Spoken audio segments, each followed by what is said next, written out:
Hi guys, this is Sadek from Droidwin.com, and in this video, we'll show you how to download the Samsung stock firmware using the Fija tool and the SAM firmware website. So you might be knowing about both this tool and the firmware website as well. So what exactly is the need to manually download the firmware? Well, in case if you are planning to root your phone via Magisk, then you could get hold of the firmware, extract it and get the AP file. You could then patch that AP file via Magisk and obtain root. Likewise, if you want to disable the verification check, then you may extract the VB-Meta file from the AP or BLCP and CST files from any of these files and get hold of the VB-Meta file and then patch it and likewise flash it to disable the verification check. Apart from that, you may also flash the rest of the partition file using the Odin flash tool to unbrick your Samsung phone as well. So there could be quite a few usage. Moreover, if you haven't yet received the OTA update for your phone, then you may manually flash the update via the Odin as well. Just download the firmware from here and then flash it via the Odin and you will get the latest build. So there could be quite a few reasons why you might have to manually download the firmware, and in this video I'll show you two different methods through which you could get this job done. So first off, I'll show you using the Fija tool and then I'll show you via the SAM firmware. So let's get started. Irrespective of the method you choose for, your first course of action is to get hold of your phone CSC code. So for that, you will have to go to the settings about phone section, and in that section simply go there. I already have a screenshot of that section. I cannot show you the exact phone section because there's also the IMEI number which I have hidden. So this is the screenshot. Go there in the about phone section and first off get hold of the model name. So in my case the model name is SM-G781B. Make sure to keep a tab on the SM dash as well, and everything after / should be ignored. So the code is SM-G781B. This is the model number for my phone. And next comes the most important part, which is the CSE.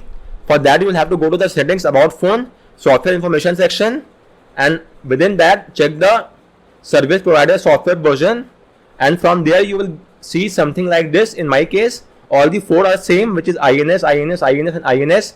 It might be somewhat different in your case. So out of the four values, the first value is the CSE code.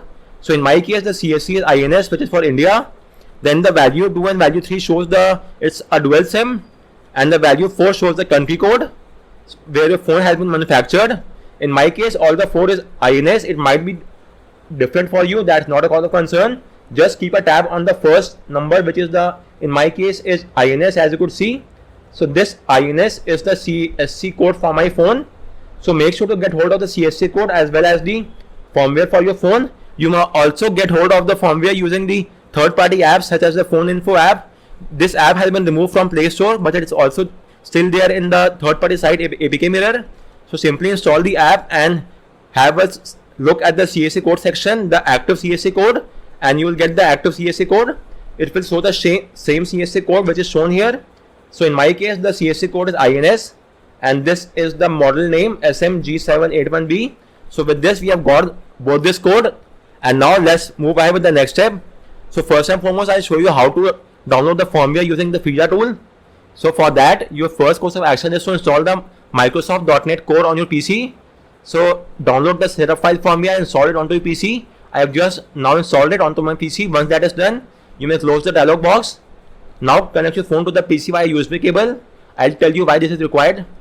After that, download the latest build of the tool from the GitHub page.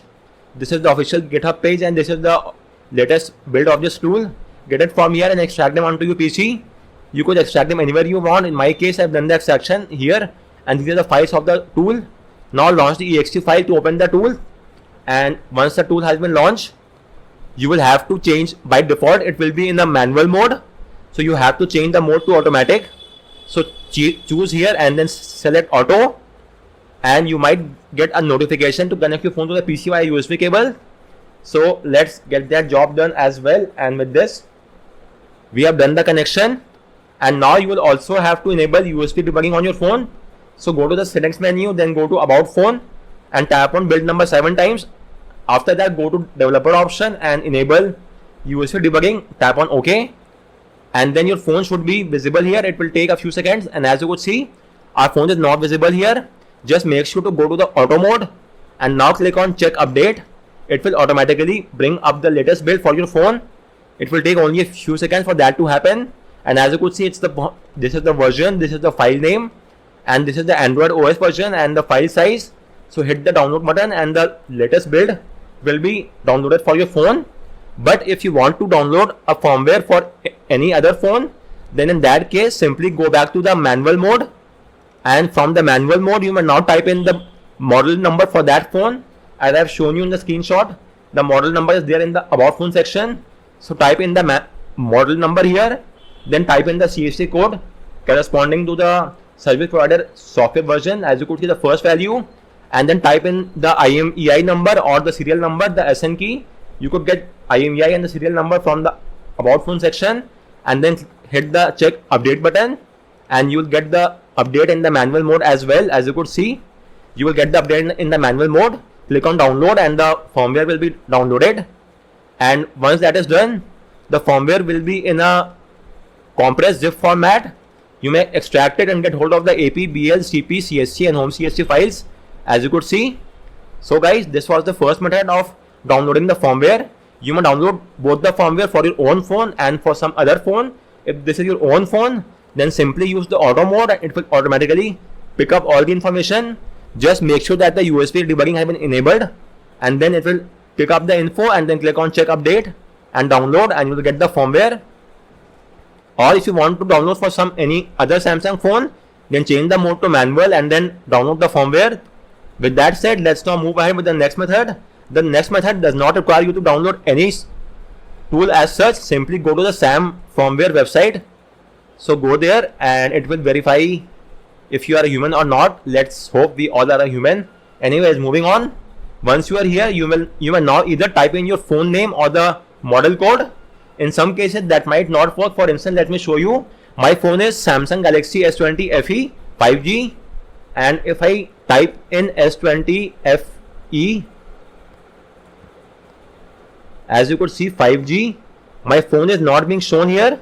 The model number is G780G, but my phone is G781B, so it's not shown here. So a much better approach is to enable USB debugging on your phone. For that, go to the about phone section and software information and tap on build number 7 times. Then go to developer option and enable USB debugging on your phone. Once that is done, simply hit the USB icon and you will get a prompt over here. Choose your phone from here, and once you have made the selection, click on connect and it will automatically bring up all the information. Just click on navigate to SMG718B firmware and you will now be taken to the firmware page. As you could see, is all the information. Now you will have to get hold of the firmware CSC code. So in my case, the region is India. I already know that. So I'll choose the INS. You may verify the CSC code as I have told you before by going to the service provider software version and check the first value is INS. So in my case, it will be INS.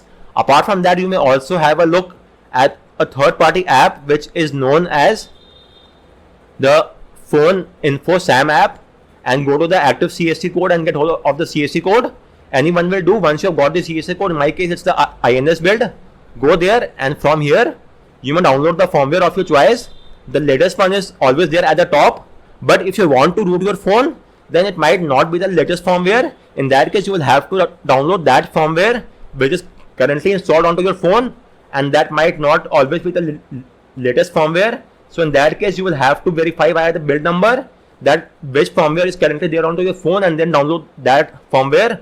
On the other hand, if you want to flash the latest build, then just get hold of the latest firmware from here, and once you have got the firmware, so there will be around 4 different servers to choose from. Let me show you.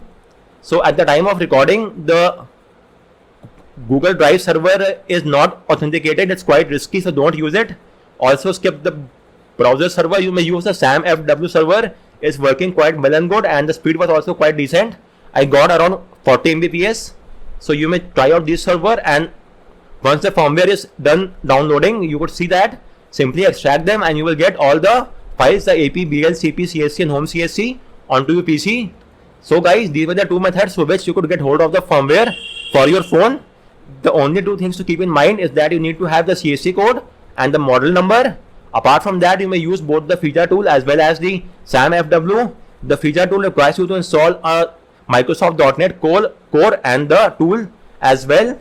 Whereas in the case of website, no such tool or server is required. Simply type in and connect your phone from here. It will show your phone information. If the phone information is correct, simply choose navigate to firmware name, and then you will get the firmware. Choose the CSC code and the firmware will be downloaded onto your phone, onto your PC.